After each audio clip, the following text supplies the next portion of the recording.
അവന്റെ പഠിക്കാൻ ലാസറിന് പേരുള്ള പാവ മനുഷ്യൻ ജനിച്ചു.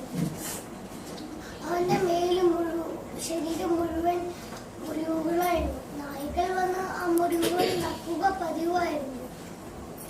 ധനവാന്റെ മേശയിൽ നിന്ന് വീഴുന്ന അപ്പകഷ്ണങ്ങൾ അവർ തിന്ന് വിശപ്പെടുക്കാൻ ആഗ്രഹിച്ചിരുന്നു. ധനവാൻ അവനെ തിരിഞ്ഞു നോക്കിയ പോലും ഉണ്ടായിരുന്നില്ല. ദിവസങ്ങളും മാസങ്ങളും കഴിഞ്ഞു പോയി. പാവപ്പെട്ട ലാസർ മരിച്ചു. അവനെ മാലാഖമാർ സ്വർഗ്ഗത്തിലേക്ക് കൊണ്ടുപോയി. കുറച്ചു നാൾ കഴിഞ്ഞപ്പോൾ ധനവാനും മരിച്ചു. അവൻ നരകത്തിലേക്ക് തള്ളപ്പെട്ടു. അവൻ നരകത്തിൽ വേദന അനുഭവിക്കുമ്പോൾ സ്വർഗ്ഗത്തിലേക്ക് കണ്ണുകൾ ഉയർത്തി നോക്കിയപ്പോൾ ലാസർ പിതാവിന്റെ മടിയിൽ കിടക്കുന്നത് കണ്ടു. അപ്പോൾ അവൻ പറഞ്ഞു, എന്റെ പിതാവ് ആയ അബ്രാഹമേ, എന്നിൽ കനിയണമേ. ലാസറേ, ഒന്ന് എന്റെ അടുത്തേക്ക് അയക്കണമേ. അവന്റെ വിരൽത്തുമ്പ് വെള്ളത്തിൽ മുക്കി എന്നെ നാം ഒന്ന് തണുപ്പിക്കണമേ. അപ്പോൾ അബ്രാഹമായ പിതാവ് പറഞ്ഞു, നിന്റെ ആയുസ് മുഴുവൻ നീ സുഖമായി ജീവിച്ചു. പാവപ്പെട്ട ലാസറാണെങ്കിലോ കഷ്ടപ്പാടും ദുരിതങ്ങളും മാത്രം. അപ്പോൾ ധനവാൻ പറഞ്ഞു, എന്നാൽ എന്റെ പിതാവേ, അവനെ ലാസറെ എന്റെ അപ്പന്റെ ഭവനത്തിലേക്ക് അയക്കണമേ. എനിക്ക് 5 സഹോദരന്മാരുണ്ട്. അവരും ഈ ഗതിയിൽ വരാണ്ടിരിക്കാനാണ്. പിതാവ് പറഞ്ഞു, അവർക്ക് മോശയും മറ്റു പ്രവാചകന്മാരുണ്ടല്ലോ, അവരുടെ വാക്ക് അവർ കേട്ടനുസരിക്കട്ടെ. ധനവാൻ പറഞ്ഞു, അങ്ങനെയല്ല പിതാവേ, മരിച്ചവരിൽ ഒരാളെ ചെന്ന് പറഞ്ഞു കഴിഞ്ഞാൽ അവർ തീർച്ചയായിട്ടും വിശ്വസിക്കുമല്ലോ. പിതാവ് പറഞ്ഞു,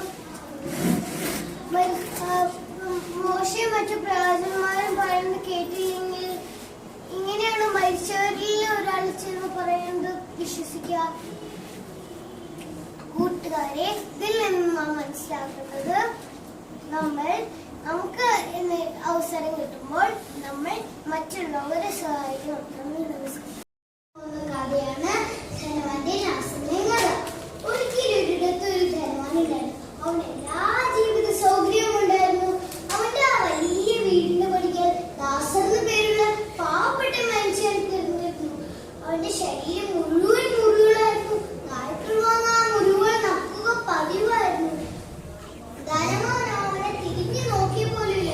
ധനവാന്റെ മേശയിൽ നിന്ന് വീണിരുന്ന അപ്പക്കഷ്ണം പോലും തിരിഞ്ഞ് വിശപ്പെടുത്താൻ ആ പാവം ആഗ്രഹിച്ചിരുന്നു. അങ്ങനെ ദിവസങ്ങൾ മാസങ്ങൾ കഴിഞ്ഞു പോയി. പാവപ്പെട്ട ലാസർ മരിച്ചു. അവനെ മാലാഖമാർ സ്വർഗത്തിലേക്ക് കൊണ്ടുപോയി. കുറച്ചു നാൾ കഴിഞ്ഞപ്പോൾ ധനവാനും മരിച്ചു. അവൻ നരകത്തിലേക്ക് തള്ളപ്പെട്ടു.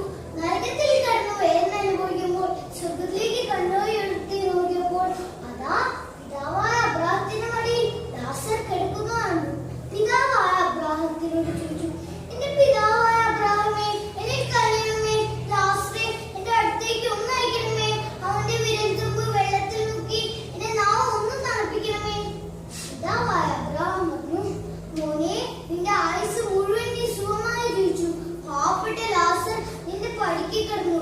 നീ അവനെ തിരിഞ്ഞു നോക്കിയോ? ധനവാൻ പറഞ്ഞു, എന്നാൽ എന്റെ പിതാവേ, ലാസറെ എന്റെ അപ്പന്റെ ഭവനത്തിലേക്ക് അയക്കണമേ.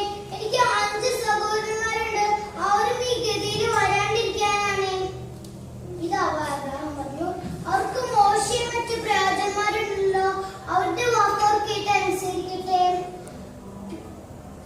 ധനവാൻ പറഞ്ഞു, അങ്ങനെയല്ല പിതാവേ, മരിച്ചവരുടെ ആളുകളാണ് ചെന്ന് പറഞ്ഞു കഴിഞ്ഞാൽ അവർ തീർച്ചയായും വിശ്വസിക്കും. പിതാവ് പറഞ്ഞു,